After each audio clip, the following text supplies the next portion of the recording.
Hello दोस्तों, कैसे हैं आप सभी। मैं चंद्रपाल यादव।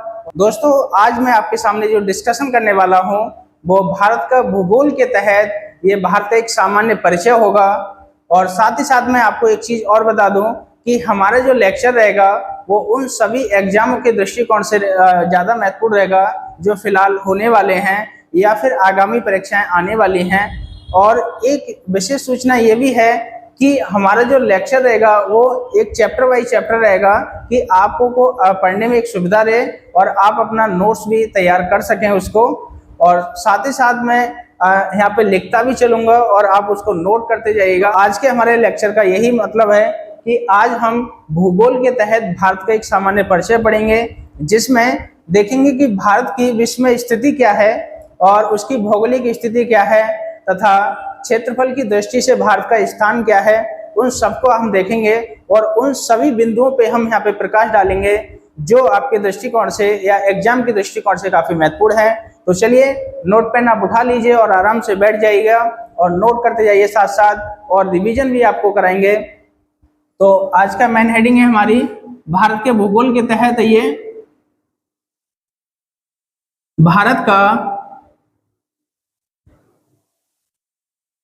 भारत का सामान्य परिचय।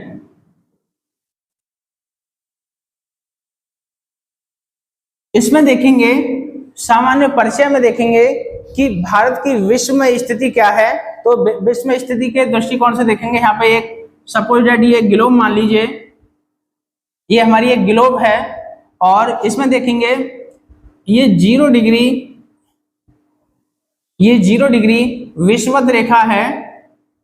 0 डिग्री विषुवत रेखा है। ये हमारे पूरे ग्लोब को दो भागों में बांटती है, यानी कि उत्तर की ओर जो भाग है वो उत्तरी ग्लोब माना जाता है और दक्षिण की ओर जो भाग है उसको दक्षिणी गोलार्ध माना जाता है। यानी उत्तरी गोलार्ध ये हो गया और दक्षिणी गोलार्ध ये हो गया। और इसी प्रकार से एक देखेंगे, ये जो एक रेखा है, ये जो रेखा है ये 0 डिग्री देशांतर रेखा है। यानी कि ये एक प्रकार से लंदन के ग्रीनविच शहर से गुजरती है और एक 0 डिग्री है। और ये भी एक प्रकार से देखेंगे कि दोनों ध्रुवों को आपस में जोड़ रही है और इसी को अंतरराष्ट्रीय मानक समय रेखा भी माना जाता है। यहीं से, इसी रेखा से ही मानक समय रेखा यानी कि पूरे विश्व का समय निर्धारित होता है। और ये एक दूसरे को गिनी की खाड़ी में क्रॉस करती हैं। ये गिनी की खाड़ी है, अफ्रीका के पश्चिमी तट पर है। तो इसके दृष्टिकोण से देखेंगे तो ये पूर्वी गोलार्ध हो गया और ये पश्चिमी गोलार्ध हो गया और ये पूर्वी गोलार्ध हो गया। तो भारत की स्थिति यहाँ पे इस प्रकार से है। ये है एक सपोज डेट, यहाँ पे देख लेंगे कि ये भारत की स्थिति है।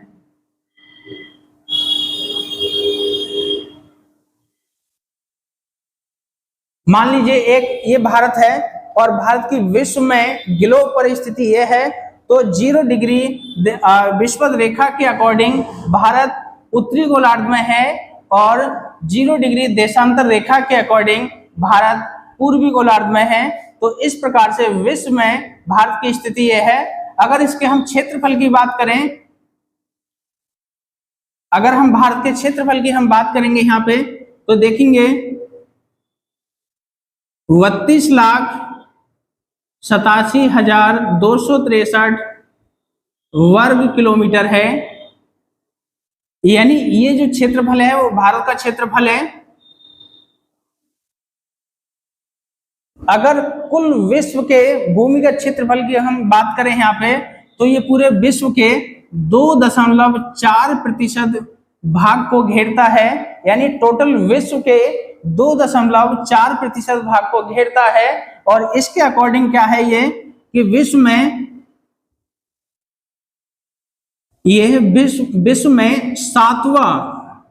सातवां सबसे बड़ा देश है। यहाँ पे देखेंगे विश्व में सबसे बड़ा 7वें नंबर पे देश आता है क्षेत्रफल की दृष्टि से।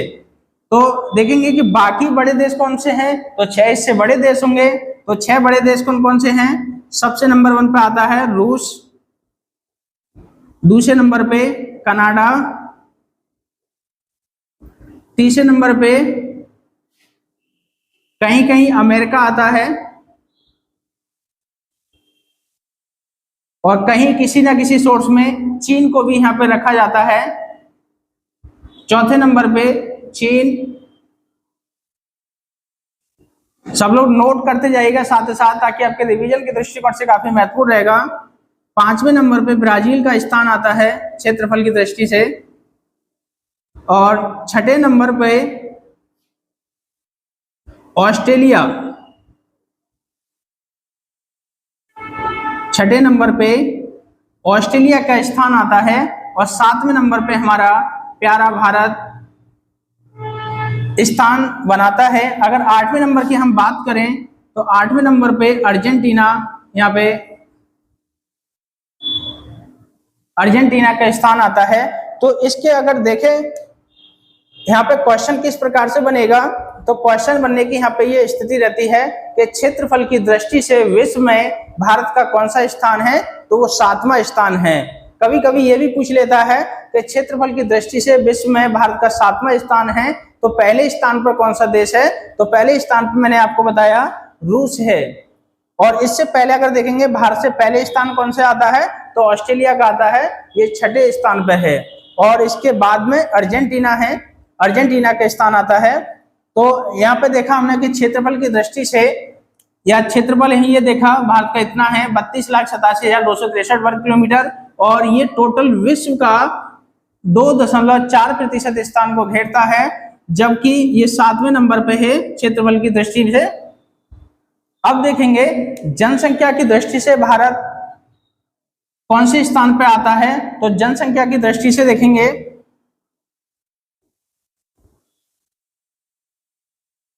नया अपडेट डाटा के अकॉर्डिंग देखें 2021 के तहत, 2021 की जनगणना के तहत अभी ये डाटा पब्लिश अभी हुआ है। तो इसके तहत देखेंगे तो भारत विश्व में पहले स्थान पर है, प्रथम स्थान पर है, प्रथम स्थान पर है। यानी पहले जो दूसरे स्थान पर बनाए हुए था, अब वो भारत ने चीन को भी पीछे पछाड़ दिया है, और भारत जनसंख्या की दृष्टि से पहले स्थान पर आ गया है। यानी कि लगभग कुल आबादी इसके 142 करोड़ के करीब हो चुकी है। 142 करोड़, लगभग 142 करोड़ ये भारत की आबादी हो चुकी है, जो कि चाइना से भी ज्यादा है। तो चाइना पहले क्या होता था, 2011 की जनगणना के अनुसार चाइना की जो स्थिति थी वो पहले स्थान पर थी जनसंख्या के अकॉर्डिंग, और क्षेत्रफल के अकॉर्डिंग तीसरे स्थान पर या किसी में चौथे स्थान पर दे रखा होता है। तो यहाँ पे देखेंगे 142 करोड़ भारत की स्थिति वो है, आबादी है, और प्रथम स्थान है पूरे विश्व में। लगभग ये 17.5% जनसंख्या हमारे भारत में निवास करती है पूरे संपूर्ण विश्व की। यानी अगर क्षेत्रफल की दृष्टि से देखें तो क्षेत्रफल कितना है पूरे विश्व का, तो 2.4% है, और भारत की जनसंख्या कितनी है, 17.5%। इतनी आबादी संपूर्ण विश्व की हमारे देश में निवास करती है, तो इसीलिए काफी सघन देश है, काफी सघन आबादी है इस देश में। अब देखेंगे यहाँ पे कि हमारे देश का नाम भारत कैसे पड़ा, तो उसको हम समझेंगे और क्या क्या इसके नाम हैं। देखिए भारत के लगभग काफी नाम हैं, ज्यादातर इसके नाम 4 नाम ज्यादा प्रचलित हैं, जो काफी बार एग्जाम में पूछे जाते हैं। तो 4 नाम कौन कौन से हैं, इसके अगर नामकरण की बात करें हम, नामकरण की बात करें तो पहला नाम हमारा आर्यवर्त आता है, हमारे देश का आर्यवर्त। इसका मतलब है आर्यों के निवास स्थान होने के कारण, आर्यों के निवास स्थल होने के कारण हमारे देश को नाम आर्यवर्त के नाम से जाना जाता है। किंतु पौराणिक कथाओं में दुष्यंत पुत्र भरत के नाम पर, लिख लीजिएगा, दुष्यंत पुत्र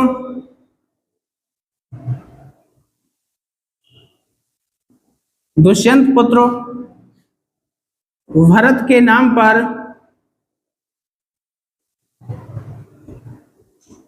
पर भारत पड़ा है, भारत रखा गया है या पड़ा है।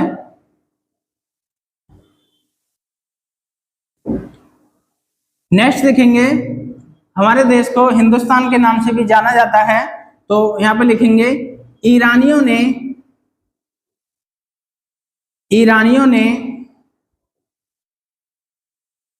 इसे हिंदुस्तान के नाम से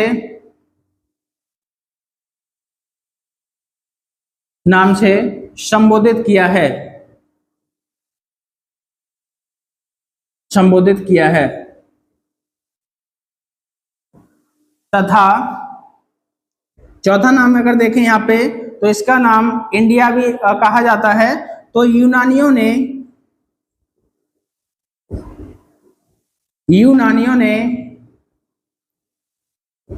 इसे इंडिया अर्थात भारत, इंडिया के नाम से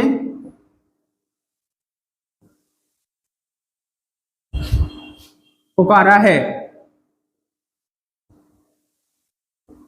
यानी इस प्रकार से देख सकते हैं कि हिंदुस्तान जो नाम रखा है वो ईरानियों ने इसको हिंदुस्तान के नाम से पुकारा है या नाम इसका संबोधित किया है, और यूनानियों ने इसे इंडिया के नाम से संबोधित किया है। और यहाँ पे देखेंगे कि दुष्यंत पुत्र भरत के नाम पर हमारे देश का नाम भारत या भारतवर्ष पड़ा है, तथा आर्यों की निवास स्थल होने के कारण, यानी यहाँ पे लिख सकते हैं आर्यों के निवास स्थल होने के कारण इसे आर्यवर्त के नाम से भी जाना जाता है। कभी कभी इसे जम्बूद्वीप या भारतीय उपमहाद्वीप के नाम से भी इसे जानते हैं। तो भारतीय उपमहाद्वीप में अगर देखें तो वर्तमान का पाकिस्तान, बांग्लादेश, नेपाल, भूटान, म्यांमार, अफगानिस्तान इत्यादि जो क्षेत्र है वो भारतीय उपमहाद्वीप में रखा जाता है। लेकिन इस समय देखेंगे कि भारत की जो स्थिति मैंने आपके सामने बताई, यहीं से बार बार नाम पूछा जाता है कि हिंदुस्तान किसने संबोधित किया है, तो ईरानियों ने किया है। और कभी कभी प्रश्न पूछा जाता है वनडे एग्जाम में कि आर्यवर्त किस नाम से, इसका भारत का नाम आर्यवर्त पड़ा है, तो आर्यों के निवास स्थल होने के कारण इसे आर्यवर्त के नाम से जानते हैं। तो चलिए अब हम देखते हैं भारत के बारे में जानते हैं और समझते हैं कि भारत की स्थिति क्या है। अभी हमने ग्लोब पे देखी है कि भारत की स्थिति क्या है। अब ग्लोब को और सूक्ष्म देखेंगे बड़े मैप के माध्यम से और समझेंगे बारीकियों से, जहां से प्रश्न पूछे जाते हैं, और उसकी चहुद्दी के बारे में भी जानेंगे, जहां से बार बार प्रश्न पूछने की ज्यादा संभावनाएं रहती हैं। तो यहां देखेंगे एक मैप ड्रॉ करेंगे, जानने की दृष्टिकोण से एक मैप बनाइएगा सब लोग।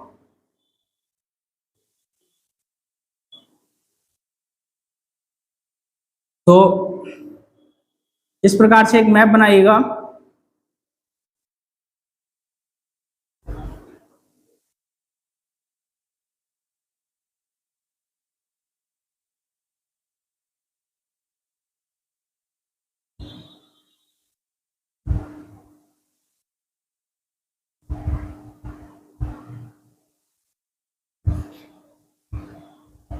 एक जानने के दृष्टिकोण से कि हम भारत की स्थिति को कैसे समझ सकते हैं, तो यहां से आप देखिएगा कि भारत की, हमने अभी बताया था कि भारत 0 डिग्री देशांतर रेखा के अकॉर्डिंग उत्तरी गोलार्ध में है, और 0 डिग्री विषुवत रेखा और तथा एक दूसरे को कहाँ काटती हैं, गिनी की खाड़ी, यानी कि जो अफ्रीका महाद्वीप के पश्चिमी भाग में इसको एक दूसरे को क्रॉस करती हैं। अब देखेंगे कि इसकी देशांतर रेखा और अक्षांश रेखा की क्या स्थिति है भारत की। तो देशांतर रेखा के दृष्टिकोण से देखेंगे, यहाँ पर ये जो पॉइंट है सबसे पश्चिमी भाग है भारत का, और इसी को गोहार माता ये भी बोला जाता है, ये गुजरात का भाग है। लेकिन अगर इसको देखें तो देशांतर रेखा की दृष्टि से ये 68 डिग्री 7 मिनट से लेकर, यानी ये जो स्थिति है यहाँ से लेकर, और ये अरुणाचल प्रदेश का एक जगह है किबुथु एक गांव है। यहाँ तक की स्थिति अगर देखें भारत की तो 97 डिग्री 25 मिनट तक इसका विस्तार पाया जाता है। ये पूर्वी गोलार्ध में है, यानी कि 68 डिग्री 7 मिनट पूर्वी गोलार्ध में से लेकर 97 डिग्री 25 मिनट ईस्ट तक इसका भाग पाया जाता है, यानी लगभग 30 डिग्री का, यानी 30 डिग्री का एक प्रकार से विस्तार है। और वहीं अगर देखें अक्षांश रेखा की दृष्टिकोण से, तो अगर इसकी मुख्य भूमि का भाग देखें तो यहाँ पर 8 डिग्री 4 मिनट से लेकर, यानी कन्याकुमारी, तमिलनाडु के क्षेत्र का जो कन्याकुमारी भाग है वहां से लेकर, और यहाँ एक इंदिरा कौल है जो स्थिति इस समय लद्दाख में है, यहाँ तक है 37 डिग्री 6 मिनट तक भारत की स्थिति यहाँ पे है। तो एक प्रकार से देखेंगे तो यहाँ से लेकर यहाँ तक ही नॉर्थ में है, और ये भी नॉर्थ का ही भाग है। तो यहाँ से प्रश्न पूछे, कैसे प्रश्न पूछे जाते हैं, तो यहाँ पर प्रश्न बनने की संभावना ये रहती है कि निम्नलिखित में से भारत की स्थिति क्या है देशांतर रेखा के अकॉर्डिंग। तो देशांतर रेखा के अकॉर्डिंग क्या है, 68 डिग्री 7 मिनट से लेकर 97 डिग्री 25 मिनट के बीच में यहाँ पे देशांतर रेखा की स्थिति हमारे देश की है। लेकिन अक्षांश रेखा की स्थिति क्या है, तो अक्षांश रेखा ये है, यहां से देखेंगे कन्याकुमारी से लेकर और इंदिरा कौल तक भारत की स्थिति है 8 मिनट 4 सेकंड से लेकर 8 डिग्री 4 मिनट से लेकर 37 डिग्री 6 मिनट तक यहाँ पर स्थिति बनाए रखे हैं। अब देखेंगे कि सबसे उत्तरी पॉइंट कौन सा है, तो सबसे उत्तरी पॉइंट यहाँ पर है ये, यानी सबसे उत्तरी बिंदु हमारे देश का यहाँ पर है, और इसी को क्या बोला जाता है, इंदिरा कौल। यहाँ से प्रश्न बहुत पूछे जाते हैं, इसको नोट कर लीजिएगा। इंदिरा कौल सबसे उत्तरी बिंदु है इंदिरा कौल, और सबसे अगर दक्षिणी बिंदु माना जाता है मुख्य भूमिका। देखिए दक्षिण बिंदु में 2 पॉइंट हैं, एक है मुख्य भूमिका, एक भारत की भूमिका। तो मुख्य भूमिका भाग क्या है, तो ये भाग आता है हमारा, वो है कन्याकुमारी। कन्याकुमारी हमारे मुख्य भूमिका भाग है जो तमिलनाडु क्षेत्र में है, और ये देखिएगा यहाँ पे है कन्याकुमारी है जो पश्चिमी घाट और पूर्वी घाट दोनों को जोड़ती है यहाँ पे। तो ये है कन्याकुमारी है, लिख लीजिएगा सभी। ये सबसे हमारा दक्षिणी बिंदु है मुख्य भूमिका। किंतु अगर हम यहाँ पे देखें, सबसे दक्षिणी बिंदु हमारा जो आता है ये अंडमान निकोबार द्वीप समूह है, और यहाँ पर 6 डिग्री 4 मिनट यानी कि यहाँ पर है इंदिरा पॉइंट। अंडमान निकोबार का सबसे दक्षिणी भाग इंदिरा पॉइंट है। इंदिरा पॉइंट है जो हमारे देश की सबसे दक्षिणतम सीमा है, जो हमारे देश की सबसे दक्षिणतम बिंदु माना जाता है इंदिरा पॉइंट। लेकिन हम अगर बात करें सबसे पश्चिमी बिंदु की बात करें, तो ये गुजरात प्रांत में गुहार माता है। कहीं गौर माता भी लिखा होगा, कहीं गुहार माता है। ये गुजरात में है, ये सबसे पश्चिमी बिंदु है। ये देखिए यहाँ से प्रश्न ज्यादा पूछे जाते हैं, इसलिए मैं आपको नोट करा रहा हूँ, आप सब लोग नोट कर लीजिएगा।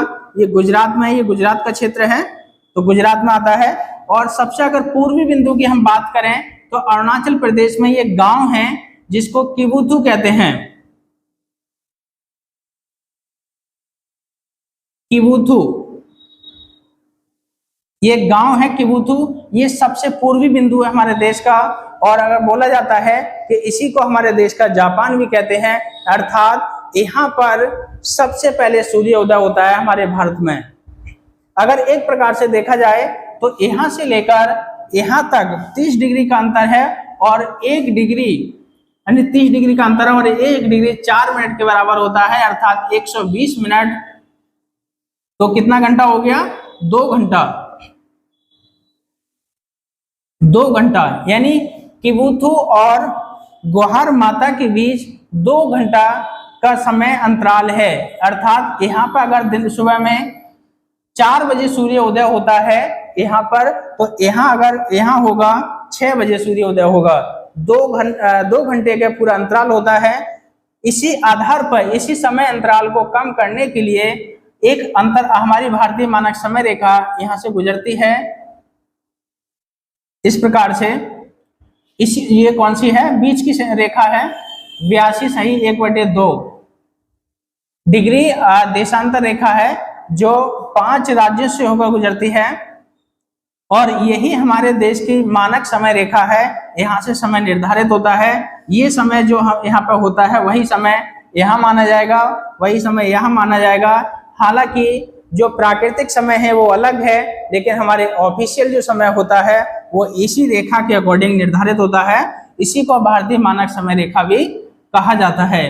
तो ये 82/1/2 भारतीय मानक समय रेखा है, भारतीय मानक समय रेखा है।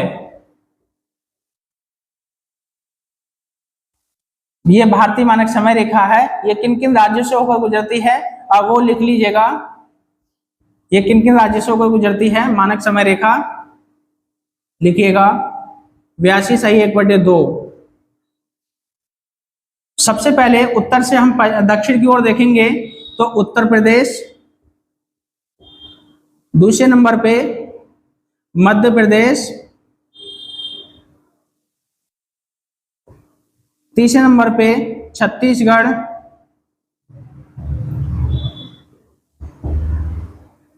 चौथे नंबर पे उड़ीसा और 5वें नंबर पे आंध्र प्रदेश,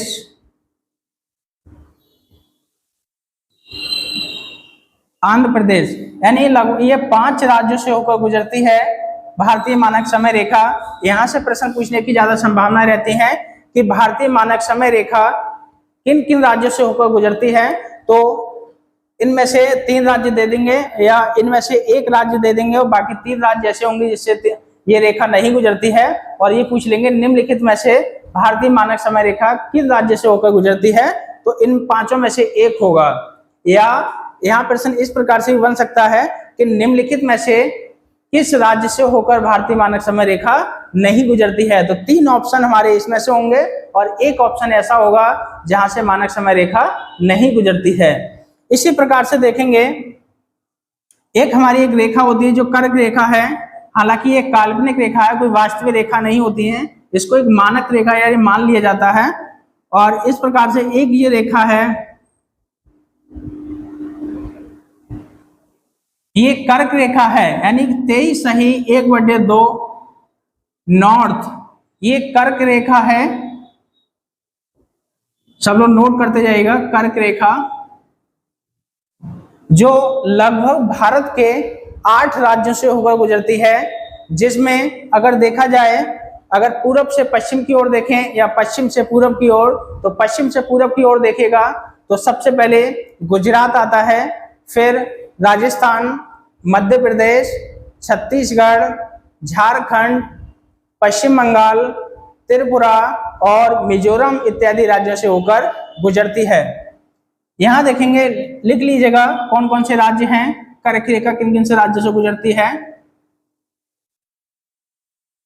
कर्क रेखा तो गुजरात, ये हमारा क्रम है, पश्चिम से पूरब की ओर जा रहे हैं तो पश्चिम से पूरब की ओर है गुजरात, राजस्थान,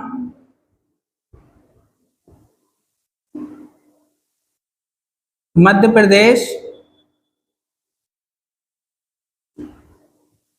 छत्तीसगढ़,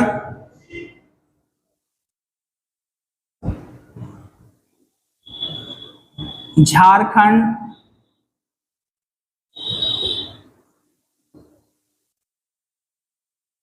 पश्चिम बंगाल,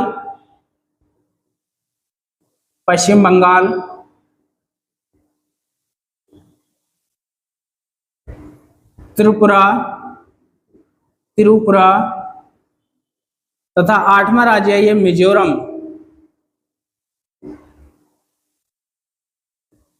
इन 8 राज्यों से होकर भारत से कर्क रेखा गुजरती है और इन्हीं 8 राज्यों से काफी प्रश्न पूछे जाते हैं। लगभग वनडे एग्जाम में किसी ना किसी एग्जाम में प्रत्येक साल प्रश्न यहाँ से आते हैं। तो भारत से अगर देखें प्रश्न यहाँ पे कैसे बनेंगे, तो प्रश्न बनने का जो प्रारूप है, ये जो 8 राज्य हैं यहाँ से प्रश्न बनने की इस प्रकार से संभावना रहती है कि भारत से निम्नलिखित में से किन राज्यों से होकर कर्क रेखा गुजरती है। तो यहाँ देखेंगे कि एक राज्य ऐसा होगा जहां से कर्क रेखा गुजरती है और 3 राज्य ऐसे होंगे जहां से कर्क रेखा नहीं गुजरती है। तो यहां पे देखेंगे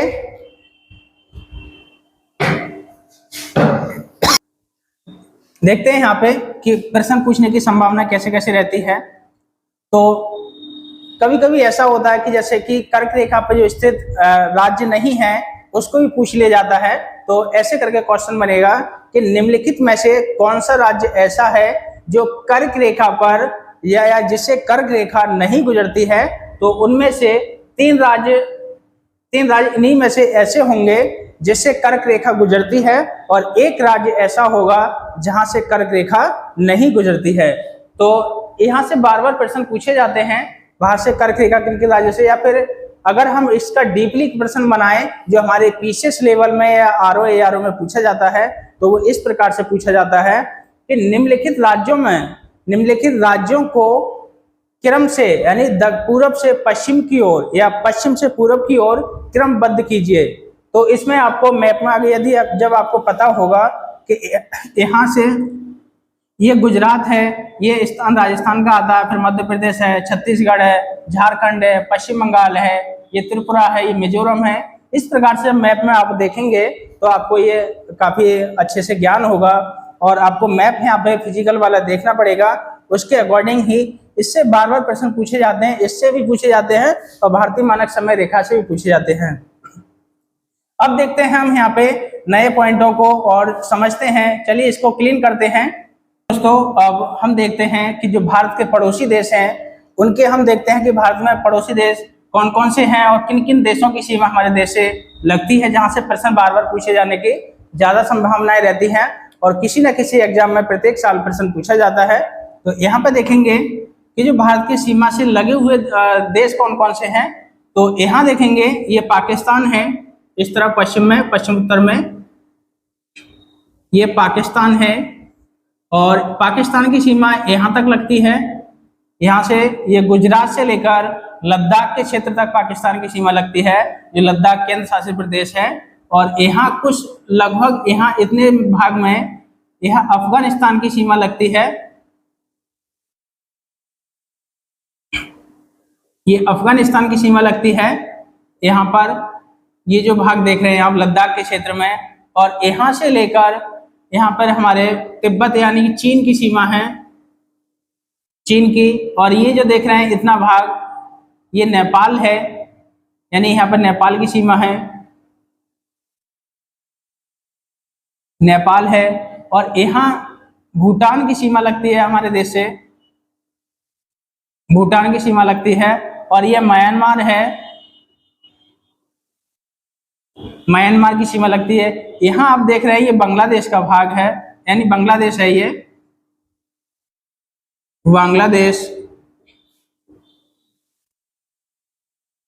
इस प्रकार से आप देख सकते हैं कि 1 2 3 4 5 6 7 देश ऐसे हैं जिनकी सीमा हमारे देश से प्रत्यक्ष रूप से लगी हुई है, और किंतु 2 देश ऐसे हैं जो हमारे तटीय सीमा यानी जल सीमा से जुड़े हुए हैं। तो यहाँ पर ये श्रीलंका है, श्रीलंका, और ये है मालदीव।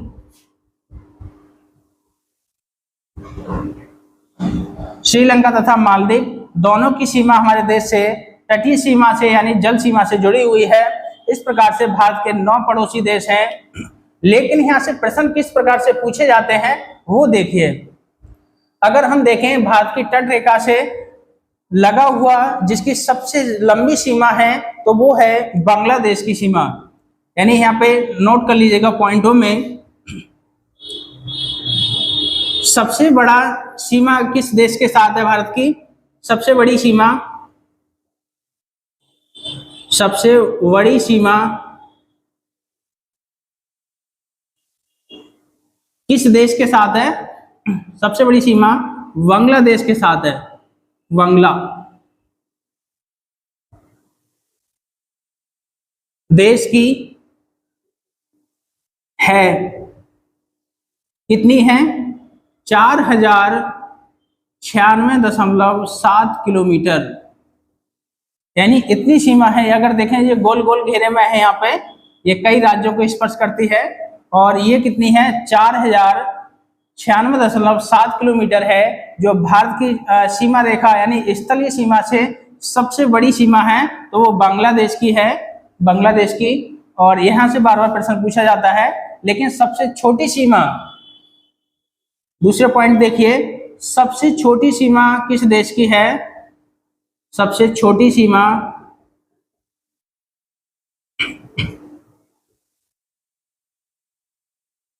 है अफगानिस्तान की है।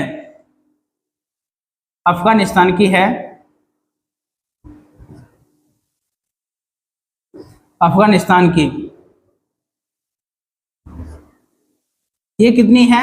106 किलोमीटर है, 106 किलोमीटर है। ये लद्दाख के क्षेत्र में यहाँ पे लगती है।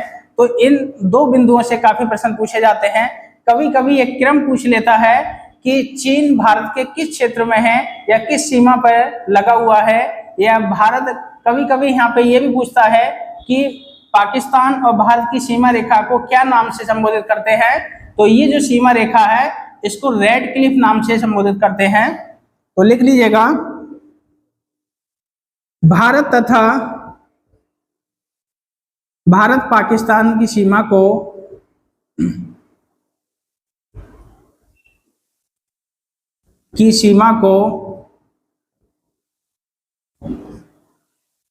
रेड क्लिफ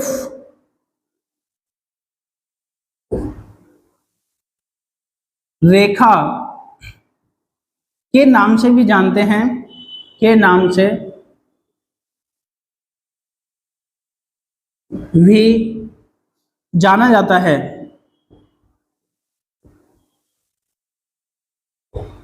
यानी भारत और पाकिस्तान के बीच की जो सीमा है वो रेड क्लिफ रेखा के नाम से जाना जाता है।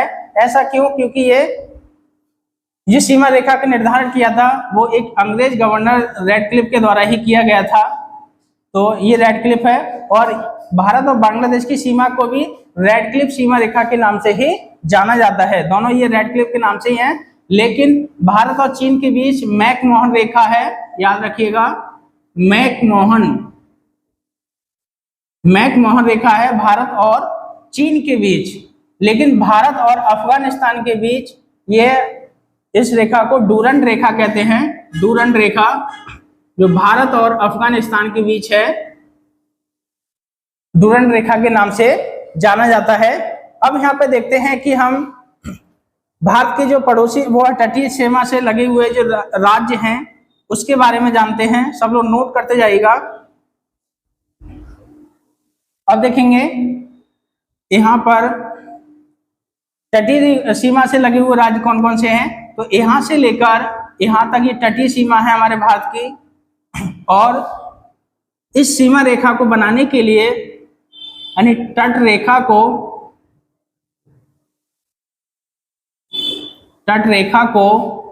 9 राज्य, तट रेखा को 9 राज्य एवं 4 केंद्र शासित प्रदेश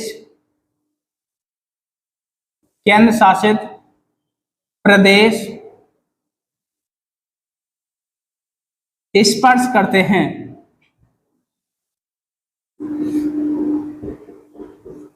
हैं।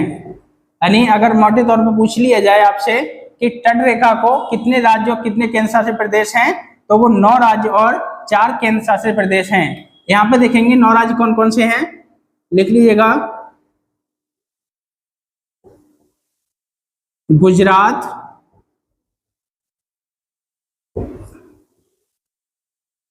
महाराष्ट्र,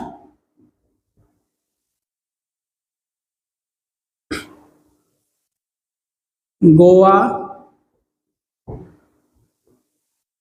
कर्नाटक, केरल,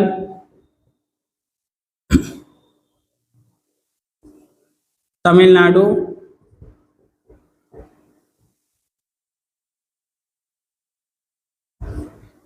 आंध्र प्रदेश,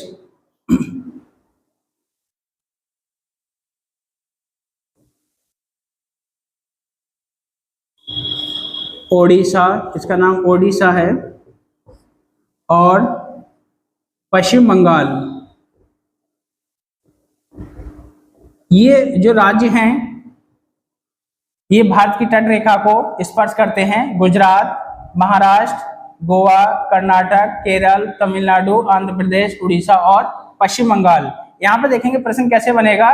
जो सबसे बड़ी तट रेखा है वो गुजरात की है, नोट कर लीजिएगा। सबसे बड़ी तट रेखा गुजरात की है और सबसे छोटी तट रेखा यहाँ पे गोवा है, गोवा की है। मात्र 100 किलोमीटर, मात्र 100 किलोमीटर है गोवा की। सबसे छोटी तट रेखा वाला राज्य गोवा है।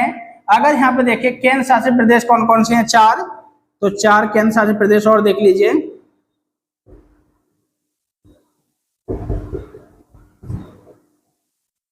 प्रदेश यहाँ पे देखेंगे, एक है दादरा एवं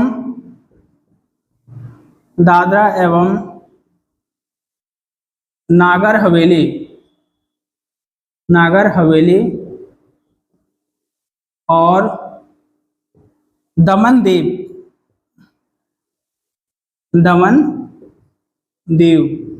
ये पूरा एक ही है। 2020 में 26 जनवरी 2020 में इन दोनों राज्यों केंद्र शासित प्रदेश को एक राज्य घोषित कर दिया गया था। तो ये है। दूसरा है पुडुचेरी है, पुडुचेरी। तीसरा है लक्षद्वीप,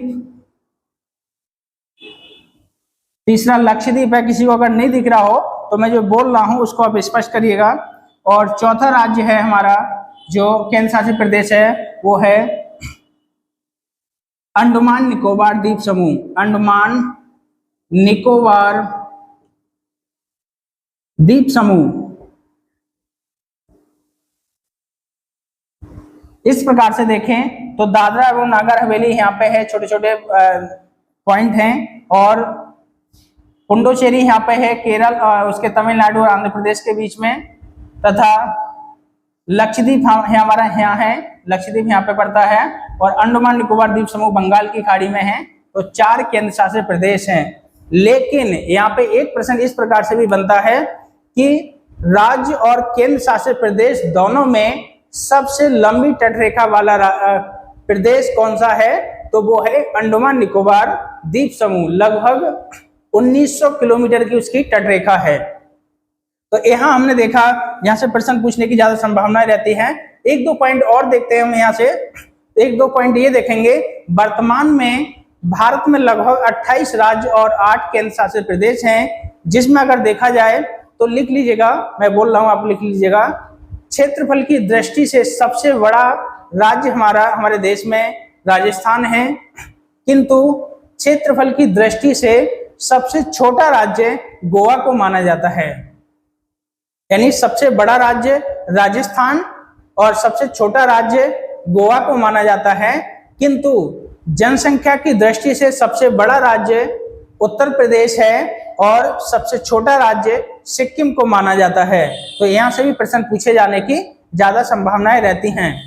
केंद्र शासित प्रदेश में देखें तो सबसे बड़ा केंद्र शासित प्रदेश जनसंख्या की दृष्टि से दिल्ली को माना जाता है, तथा सबसे छोटा राज्य लक्षद्वीप को माना जाता है। तो इस प्रकार से दोस्तों आपने हमारे देखा, भारत का एक हमने सामान्य परिचय को यहाँ पे आपके सामने रखा। उन सभी बिंदुओं पे हमने चर्चा की जहां से प्रश्न पूछने की ज्यादा संभावनाएं रहती हैं। ये हमारा लेक्चर पसंद आ रहा हो या आपके पढ़ाई के या आपकी एग्जाम के दृष्टिकोण से ये काफी जरूरी है, या उससे आपकी रिक्वायरमेंट पूरी होती हो, तो आप हमारे वीडियो को लाइक करिए। और यदि आप इसमें कोई इम्प्रूवमेंट चाहते हैं तो कमेंट सेक्शन में जाके कमेंट करिएगा, और ज़्यादा से ज़्यादा लोगों में शेयर करिए। यदि आप हमारे यूट्यूब चैनल पर नए हैं तो चैनल को सब्सक्राइब करिए और ज़्यादा से ज़्यादा दोस्तों में शेयर करिएगा, ताकि जो हमारा वीडियो हम नेक्स्ट वीडियो आए तो वो सबसे पहले उसका नोटिफिकेशन आपके पास पहुंचे। तो दोस्तों आज के लिए इतना ही काफ़ी है। धन्यवाद।